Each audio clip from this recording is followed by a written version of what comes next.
Meal maker గోంగూర పులావ్ చేసుకోవడం అయితే చాలా చాలా ఈజీ అండి.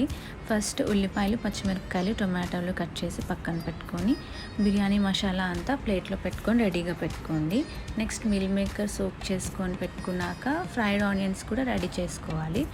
ఇప్పుడు బిర్యానీ మసాలా అండ్ పచ్చిమిరపకాయ ఫస్ట్ ఫ్రై చేశాక అల్లం వెల్లుల్లి పేస్ట్ వేసి మంచిగా ఫ్రై చేసుకోండి. ఫ్రై చేసుకున్నాక ఇందులో టొమాటో యాడ్ చేసుకోవాలి. యాడ్ చేసుకొని కొంచెం ఫ్రై అయ్యాక సాల్ట్, పసుపు యాడ్ చేసుకోండి.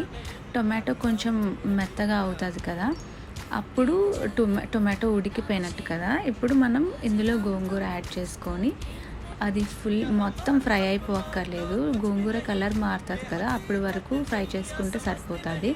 నెక్స్ట్ అందులో మిల్ మేకర్, కావాలంటే బిర్యానీ మసాలా వేసుకోవచ్చు. రైస్ యాడ్ చేసి వాటర్ యాడ్ చేసి లిడ్ పెట్టేసుకుంటే 3 విజిల్స్ అయ్యాక యమ్మీ యమ్మీ